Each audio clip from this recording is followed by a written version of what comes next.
Alcohol makes no sense to me. Another controversial one today.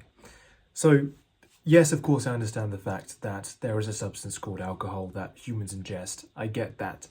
But why? Right? Very rarely do I meet someone who has a articulate, reasoned argument as to why they drink this substance. Right? Most people don't. Most people don't know why they do it. They just do it because everyone else does. And that's not a very good reason to do something. Right? I think you and I can agree with that. Right? And the funny part is, because I'm sure you can guess, I didn't drink myself, right? The funny part comes when people ask me, or they find out that I don't drink, right? They try to buy me a drink, or they try to like give me a drink or something like that. I'm like, it's okay, I don't drink, right? They're like, really? What happened? What did you do something? Did you hurt somebody? Right? And for some reason, I need to have this whole explanation as to why I don't drink. Because it's so abnormal, it's so strange. And that to me is very concerning, right? That it is something so status quo to drink alcohol, that it is the brave move to stop drinking this thing that is known to be a poison, known to be something that makes you make bad decisions, known to decrease your health outcomes. It's the weird thing to not do that stuff. How does that come about? Right? Like I feel like if I told someone, "Oh, I'm not breathing oxygen anymore. I'm on nitrogen now," they'd be like, "Oh, cool, cool." But if I said I don't drink alcohol, they're like, "No, what? Why?" Right? It's like that, right? It's kind of funny, but it does get serious, right? At some point when you kind of draw this line out and extend that argument across, right? People have their reasons for drinking alcohol, right? If you kind of think about it for long enough, you're thinking, okay, maybe because it's a social lubricant, because it makes you more sociable in life, and it kind of makes you feel like your inhibitions aren't so much in the foreground. They kind of push down to the side, and you can let go because of this substance, right? You can feel like you can talk to people easier, right? Perhaps if you're an introvert or you're less likely to talk to people, it makes it easy for you to do that, right? It makes you let go, right? Or it helps you let go, right? What it actually does is that it makes you are aware of your consequences, but you don't care as much you don't care as much about the consequences as you would do if you were sober, right? So it makes you make bad decisions, right? And the consequences of those decisions can be dire or they can be smaller, right? But generally, they don't end up well, right? Some of the more extreme cases, it ends up in pretty bad damage to people around you and to yourself. I'm thinking cars, right? It makes your brain not able to process information at the same speed, so that your reaction times are slower, and so that operating heavy machinery is generally a bad idea. But does that stop people? No. Right? It's when I said it was going to get serious, that's what I mean. The dangerous side of it, right? Another reason might be to forget about your problems, just to kind of like push these problems that you're having aside and say, okay, I'm going to drink to forget about this stuff, right? And people push that to the extreme as well. They just get extremely messy, extremely just blackout drunk. And that in itself is a concerning thing, right? People mention that as like a very casual thing. Oh, I got blackout drunk last night. And if you don't know what that means, it's basically when you have a period of time that you don't remember at all because you had drunk that much alcohol. If that is not as terrifying as it seems, like please like help me understand that bit, right? To make something so terrifying into a casual experience. A literal block of memory has disappeared from your life because you drank so much of this poisonous substance. How did we normalize that? How did that become a thing that's like, okay, oh cool, that's normal, right? To drink so much that you throw up, right? Doesn't that tell you something? Another argument might be this. I'm just trying to give, myself the devil's advocate of the arguments that might be taken to me in terms of like why we might do this thing. Here's one of the better ones. A shared experience, right? You drink this thing as a shared experience that it might be bad for you, but at least you're doing it together. It brings people together and it helps them to do something together, right? And maybe it might be even better because it's a bad thing. Like you might have a kind of rite of passage that makes a boy into a man and they have to, jump through the fire and, fight a lion or a bear or something. I don't know. Some kind of story like that people go through and have a shared experience of something that they've done in their lives, right? Okay, cool. But does it have to be alcohol? Really? Does it have to be the experience of, drunk driving and crashing and hurting other people and saying things you don't mean and making bad decisions? Does it have to be that? Really? Can you not meet up and, I don't know, play board games, right? I know that's like very innocent, but that's what I like to do. Can you not meet up and,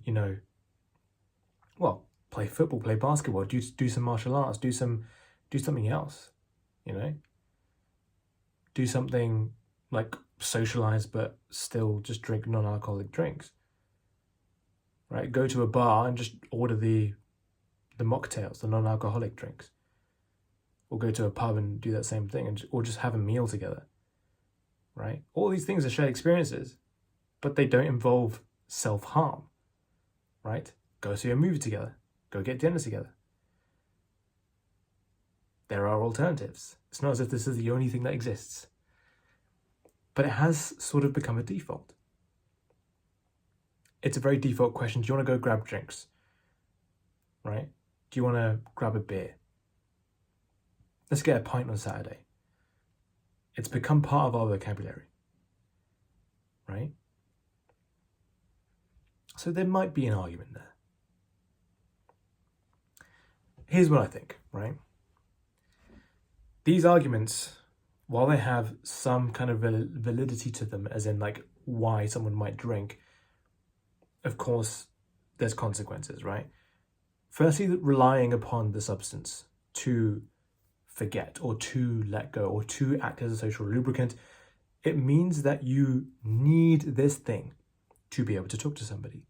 It means that you need this thing to be able to let go of the problems in your mind, right? Let's just look at those two for starters, right? You need a drink to be able to talk to somebody.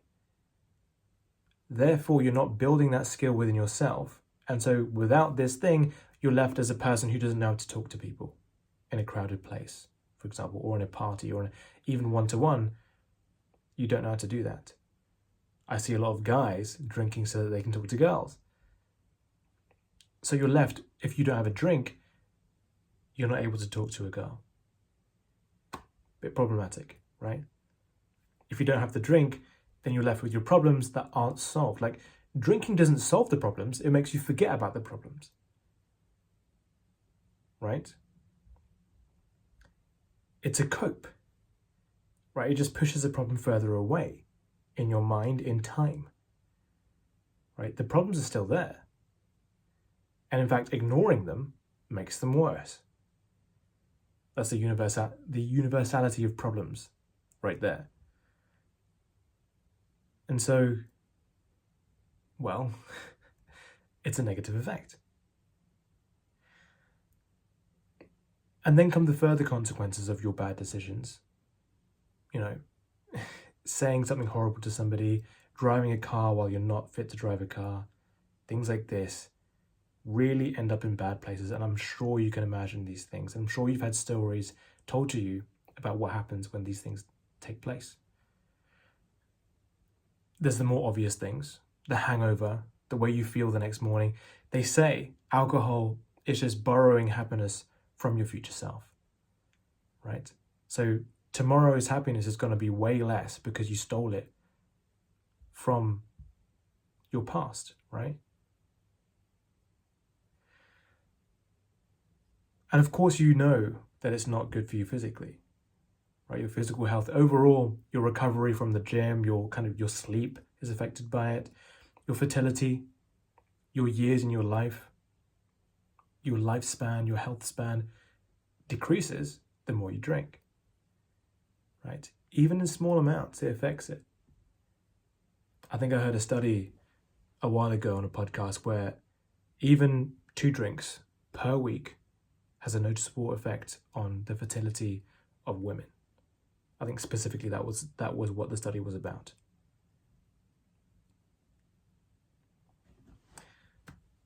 And finally, the thing of, because everyone else is doing it, is a very bad reason to do something. Generally speaking, that doesn't bode well, right?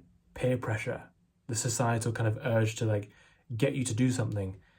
Generally speaking, not a good reason to do something. If it's that by itself, then not a good reason. If there's other reasons, so let's say everyone wears clothes. There's a reason people wear clothes, right?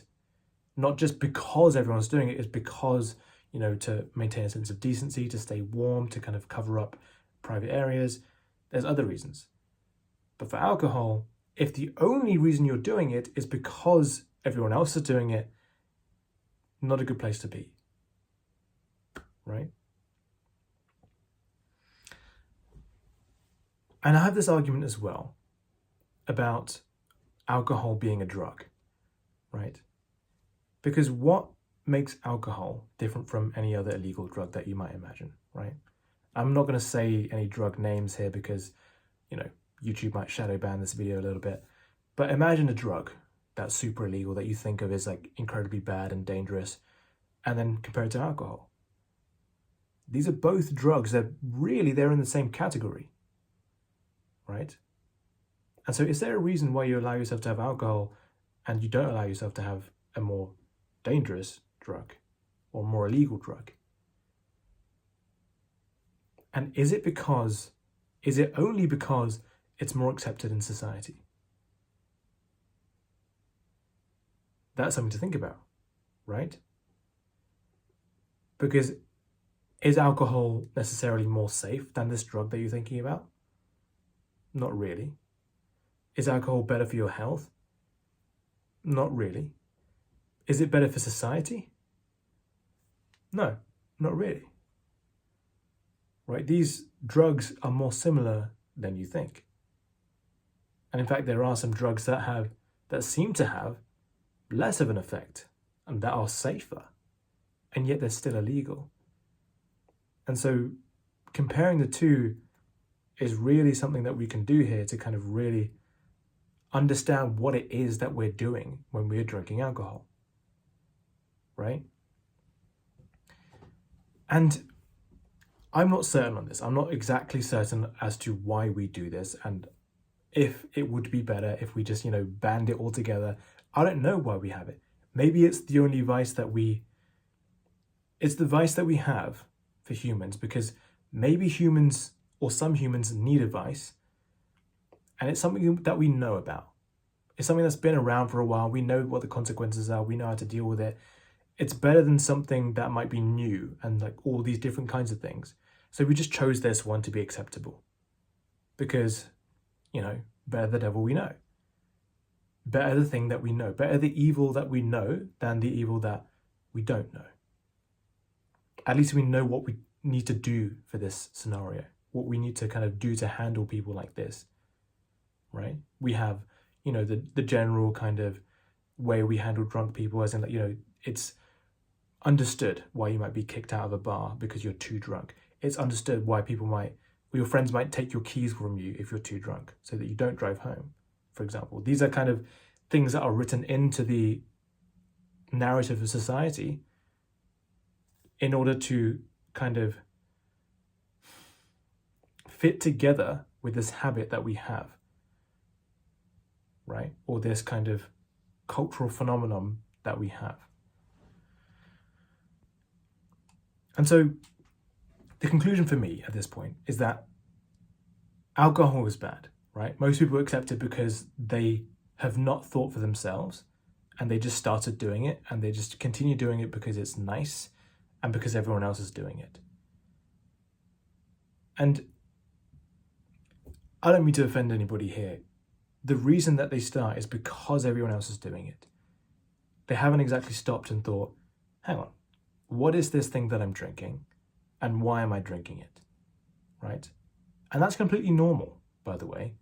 It's normal to kind of copy everyone else and what they're doing. It's the perhaps extraordinary thing to think for yourself.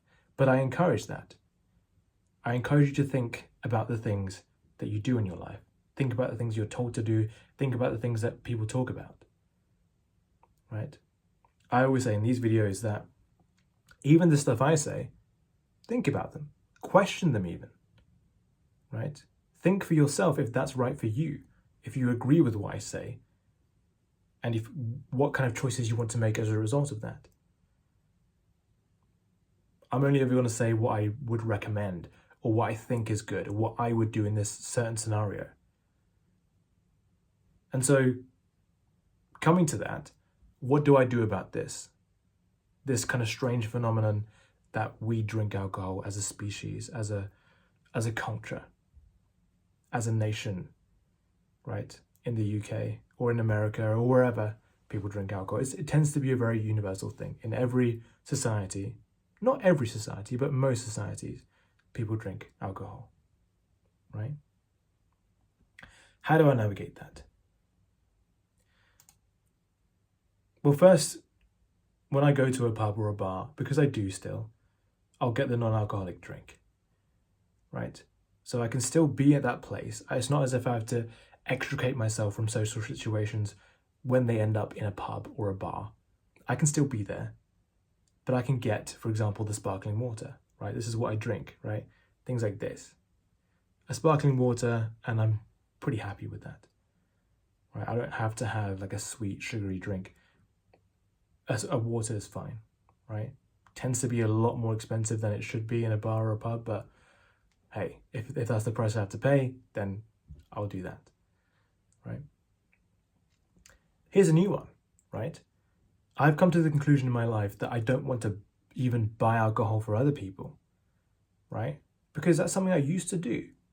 I used to be like, okay, I'll buy you a drink. I owe you some money, I'll buy you a drink, right? Or maybe I've organized like a meetup and I'll buy the person I invited a drink, right? Or I'll buy a round of drinks for people, right? But then I thought, it's a bit hypocritical of me to think that alcohol is a bad force in society, bad for me and bad for other people, and for me to facilitate that, right? Even if it's their choice to drink it, I've still bought them the drink, and so I'm facilitating their drinking of that drink, if that makes sense, right? So although it's a generally accepted polite action to take, like it's a generally accepted politeness, right, to buy someone a drink. Like in anywhere else in society, buying a drink is generally seen as, okay, you've done me a favor. Thank you very much, right? But from my perspective, it's not quite like that. Even giving someone a bottle of wine when you visit their house, for example, for dinner or something like that, I don't quite agree with that. Again, a very ingrained cultural narrative, a cultural politeness, giving someone a bottle of wine. I'm willing to be the weirdo there, right? I'm willing to be the person that says, I'm sorry, as a principle, I don't give people alcohol. I don't buy people alcohol. I'm sorry to be weird about that. And I'm willing to have that conversation with people as well. I'm willing for someone to ask me, okay, that's a bit weird. Why do you do that? That's strange. And I'm willing to explain myself in that way. I'm very used to being the person that does the thing that's different. And I think that should be celebrated more, in fact. And if you are that kind of person, and if you are willing to be the person that's different, well, you're going to face a bit of pushback. Because of course you are the person who is, by definition, the exception, the exceptional person. So you're going to receive a bit of pushback, a bit of hate, a bit of people questioning you, perhaps a little bit aggressively, and trying to fit you into the box again, into the, the box of what's normal. Into, okay, you've got to do things our way, right? No, I don't. I don't have to drink if I don't want to, right? And if they're really being that mean about it, you can just leave that scenario. You can just say, okay, you can do that. I'll go over here then. If you don't like what my behavior is like, if you don't like the fact that I'm not drinking, I'll go over there. It's that kind of thing, right? But most scenarios that won't happen. Most scenarios you won't get people who are that intolerable about you doing something unique. But expect it though. Expect it because it will come at some point. If you do enough things that are different, if you dream big enough, you will come across people who will tell you what you're doing is weird, what you're doing is wrong, what you're doing is not okay, right? So just be prepared and have your arguments like ducks in a row to be able to just fire them off and say, here's why I do that, and here's why I believe that this is the case, and here's why, this is what I do, right? So that's something that I've thought about in life. That's a recent one. Not gifting drinks to people, not buying drinks to people, or for people, I should say. Another one is taking people's keys if they're too drunk. That's a normal one, right? That's pretty normal in friend groups to observe whether your friend's too drunk or how many drinks they've had and say, I'm taking your keys, right? And it seems like it's overstepping a boundary a bit. But I'm okay with that, right? Because this is something that could really ruin their lives and, in fact, end it. That's no joke, right? So if you let them take their keys and drive home, that could be the last you see of them. So take their keys, okay? I understand from a drunk person's perspective, it seems like the world is treating you like a lower class citizen, right? And here's my controversial take. It's somewhat deserved, okay? Because you are literally, I'm going to get a lot of hate for this. Your brain functioning is less than that of a normal person, right? So you don't get access to the stuff that a normal person has access to. You don't get to drive your car legally, right? That's a law, right? It's not an opinion of mine. You literally shouldn't be driving a car. Take that as you will, right? And people will have to take care of you. Unlike what a normal person might be able to do. A normal person will be able to take care of themselves. But because you're drunk, people have to take care of you now. Because you're too drunk. You've gotten so drunk that you're blacking out, you're throwing up everywhere, you're causing a mess. You're picking fights with people. So now you're a liability. Your friends have to look out for you. You're being, well, that's a word that's kind of cropped up around the culture of drinking. You're a liability. And what that means is you are someone who is letting us down. You are someone who is kind of more of a drain than an energizer, right? More, you're taking more than you're giving, essentially. I'm trying to find an easy way to kind of define that term, liability, right? Usually it's talked about in terms of business, right? An asset is something that helps you grow, and a liability that is something that drains you, right? Or drains you of your money, or like something that takes away from your value, right? So yeah, by drinking, you become a less valuable person, a liability, right? Of course, I'm not going to... Of course, all human life is valuable. I'm not saying that. I'm just defining the term liability as something that's less valuable, just so you know. So yeah, you have to kind of be okay with suddenly treating somebody as if they are almost a toddler, right? Right? You wouldn't let your toddler drive. You wouldn't let your, you wouldn't leave, you'd have to look after your toddler if it was throwing up everywhere, right? You basically have to hold its hand and walk it through life. And that's all you have to do with a drunk person as well. And that's another point, right? It makes you become someone who, well, if I repeat the point again, a liability, someone who is a detriment to the people around them.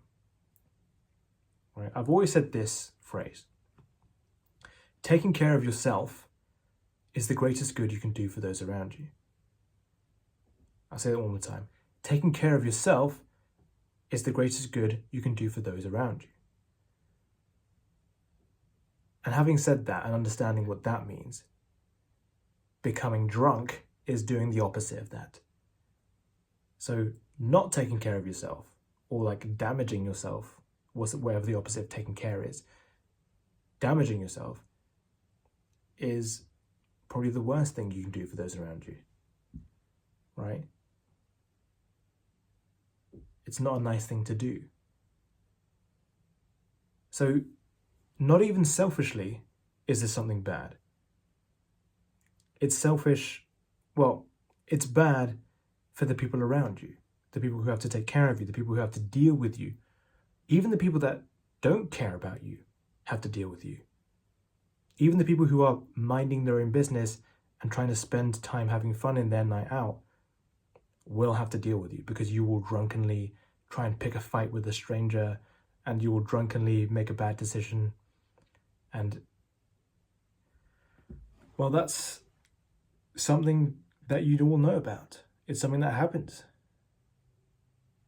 You make bad choices on a night out because you drink alcohol. And somehow people just accept that. People say, oh, I was drunk. And somehow that makes it all okay. Oh, you were drunk, that's fine. It's fine that you crashed your car and, put other people in danger. You were drunk, it's fine. So in my mind, I don't really see any room for this kind of thing in my life, this substance in my life. And if I really cared about someone, I would recommend that same route, that same path as well. I wouldn't recommend anyone that I cared about to drink alcohol. And if I really cared about somebody, I would tell them to stop drinking alcohol. I would urge them to quit, and I'd help them do that, right? And here's another good thing about the fact that it is the one acceptable thing. There are ways to quit. There are established organizations that help you quit and that help you get back off a bad path with alcohol. There's Alcoholics Anonymous, and like these kind of, how do you call them? The meetups where people meet up and they talk about the fact that they have been addicted to alcohol, and there are programs in which these organizations help those individuals get off the addiction to alcohol, right? That's a benefit of it being the kind of the universal drug of choice for people.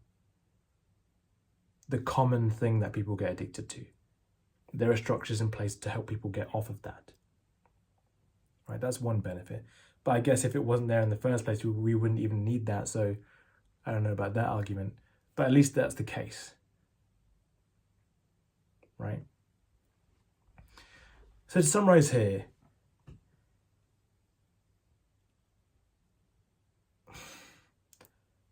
I've never seen alcohol as something that is sensible to partake in. But maybe there is some reason, because if everyone's doing it, maybe there's something I'm missing. Maybe there's something I haven't thought about yet. That is a reason that people do this thing, despite it being incredibly bad. Right? I understand the fact that it's fun, that it's, it's great to kind of let go, or it's great for as a social lubricant, for example. But for me, it's the fact that so many people who are successful or self-improvement minded or generally healthy and put together in other areas of their life will still make an exception for alcohol for some reason. That's what bothers me about it. That's what makes me think, okay, if I can't find a reason for why someone does that, if successful people do that still, maybe there's something I'm missing. Maybe there's something I'm not really taking into account here. Perhaps. But I'm fine with my opinions now as they are. I'm open-minded to changing them, of course. But I'm pretty fine thinking the way that I do, right? And that is that I won't drink, I won't facilitate other people's drinking, in that I won't buy them a drink or give them a drink. And if I can, I would encourage people not to drink, not to start drinking, and to help them to quit if they are, if I really, really care about them. And I can compare this to smoking, right? If you really cared about someone, you'd urge them to stop smoking. You'd urge them to quit. You'd urge them to not start, because you know about the bad consequences of that. And I'd argue alcohol has more consequences, because it's not just the health, it is the mental consequences and the consequences of decisions you make as well, such as driving. Because if you smoke and drive, you're fine. But if you drink and drive, you're not fine. So I'll stop it there. Talking for half an hour about the same topic, I might be repeating points here and I might be beating the dead horse a little bit, but I do think this is important as a topic in general because it's so universal. If you're watching this, you've probably had a drink before. If you're watching this, you probably are surrounded by people who do drink, or you're surrounded by a culture that drinks. So by understanding what it is, you can make a choice for yourself. I'm not going to tell you drink or not drink. Okay, I'm not going to tell you which is right. I'm going to ask you to think for yourself here and determine for yourself what the right option is for you. Because this is a big decision to make. It's not an easy one, right? It's not easy to stand up against peer pressure for those people who will get that. For example, at university, at high school, when you go to your first party and there's alcohol there for the first time in your life and everyone around you is drinking it. It's so hard to say no and so hard to come up with an argument as to why you're saying no, because people will ask you, right? And especially at university. I knew with very, very high confidence that I wasn't going to drink. But even so, people would ask me, why don't you drink? Go on, have one, come on. And it was incredibly difficult, right? To kind of get those people off my back, right? So it is difficult, it is hard. But generally, as I have said in the past few episodes of this podcast, hard conversations generally lead to a better life. Easy conversations lead to a worse life, generally speaking. And so be willing to be different. Be willing to think for yourself. Be willing to have the hard conversation to communicate that difference. And then act out your life in that way. Rinse and repeat. So, with that being said, keep thinking, make a choice in your life. Take care, and I'll see you next time. Bye-bye.